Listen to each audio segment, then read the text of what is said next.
Hello and welcome back for another Torah Tuesday. Last week we began to talk about the passage in Exodus 7 verse 3 where Yahweh announces that he's going to harden Pharaoh's heart. I introduced the 3 Hebrew words that are used to describe what happens to Pharaoh's heart in these narratives, and I told you that they do not all mean the same thing. So this week we're going to look at who is doing the hardening or strengthening or making heavy of Pharaoh's heart. So who is the actor? And then what does it mean to have a heavy heart? I've already indicated that to have a hard heart or a strong heart means that you're resolute and will finish what you set out to do. But what does it mean to have a heavy heart in Egyptian thinking? So the first question to answer is who's doing the acting? The 3 Hebrew words that I introduced last week occur many times throughout these narratives, but interestingly, they're in a somewhat of a pattern. So, and you can see this from the Bible Project video on Exodus. They have a simplified version of what I'm about to share, but I'm going to give a little bit more nuance and detail. So in the first 6 signs and wonders, Pharaoh is the one doing the action, and his heart either becomes strong or heavy, but it's based on his own choice. So beginning with the staff turning into snake, and all the way through the plague against the cattle, which actually is called a plague in Hebrew, each time, in each narrative, there's an indication that Pharaoh's heart has either become strong or heavy, and it's his own doing. It's not until we get to the second set of 6 signs and wonders that we get God doing the action. So Yahweh makes Pharaoh's heart strong in the sign of the boils. In the darkness, Yahweh makes Pharaoh's heart strong, and the locust, the death of the firstborn. So almost exclusively in those signs and wonders, it's Yahweh doing the acting, and he's making Pharaoh's heart strong rather than heavy. There's one exception to that in chapter 10, verse 1, where Yahweh makes the heart of Pharaoh and his servants heavy. But this could be a telescoping, talking about the effect of having made his heart hard. It results in a heavy heart. Most of the time, Pharaoh's the one making his heart heavy. Yahweh is the one making his heart strong. I think this is interesting because the idea of strengthening someone's heart doesn't seem as ethically problematic. Yahweh is basically egging Pharaoh on and encouraging him to finish what he has started. So Pharaoh has set out to refuse to let the people go, and Yahweh eggs him on. He says, come on, let's have a fair fight. Stick with me to the end. And it's only Pharaoh himself who is making his heart heavy, which is a different idiom that we need to explore. As I mentioned last week, to have a heavy heart in English means to be discouraged or to be sad about something. But that's not what it means in Hebrew or in the Egyptian context. So there are 2 main possibilities of what could be meant by the idea of a heavy heart. The first is that this could be a way of just saying that his organ is non-functional. From a Hebrew point of view, the heart is the thinker as well as the feeler, and it's the decider of a person. So we think of thinking with our heads or making decisions with our heads, with our brain, and our heart feels something.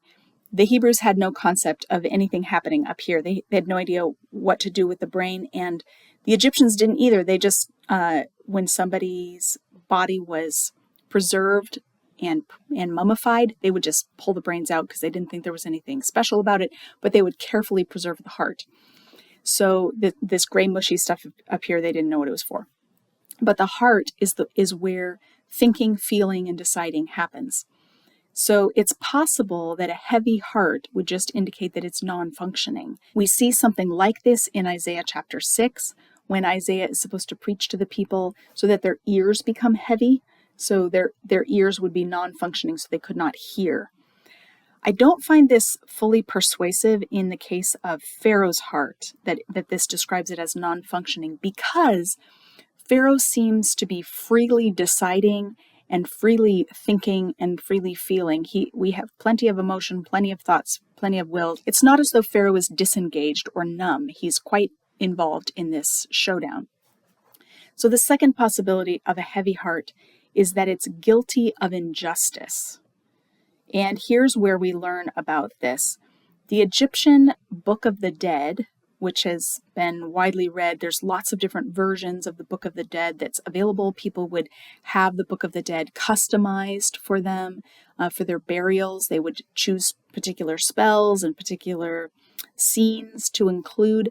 But what they have in common is that the idea that after death, the person is led through the underworld by the gods, and they're tested to see whether their life had merit. In the Egyptian Book of the Dead, there's a pair of scales to weigh a person's heart. And so you can see this in the picture posted here.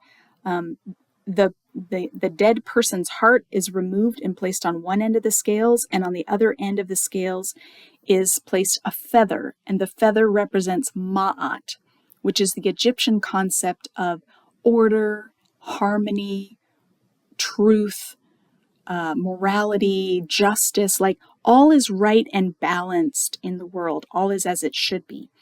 And it's the job of every Egyptian, and especially the job of Pharaoh, to maintain Ma'at. So if your heart is put on the scales against Ma'at and found heavy, it means you're guilty of disrupting Ma'at or committing injustice and disrupting society. If it's lighter than the feather that represents Ma'at, then it means that you're good to go.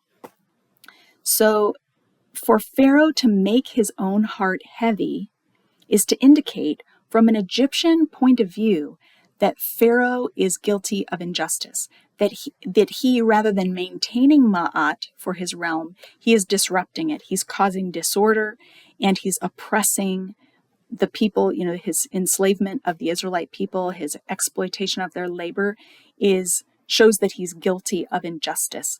And so again and again, his refusal to listen to Yahweh is characterized as causing his heart to become heavy.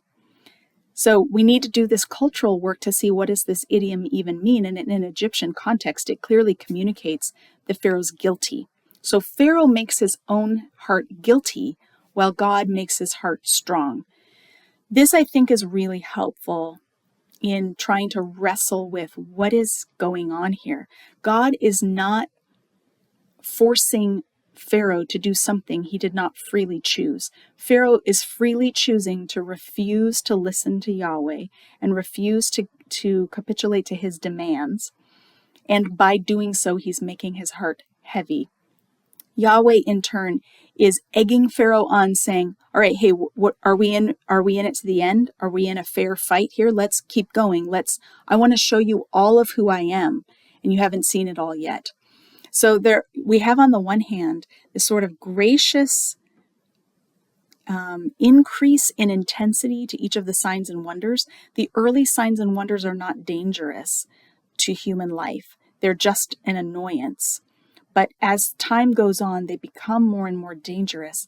Pharaoh unveils his own commitment to maintaining his power at the expense of his people and their livelihood and their very lives.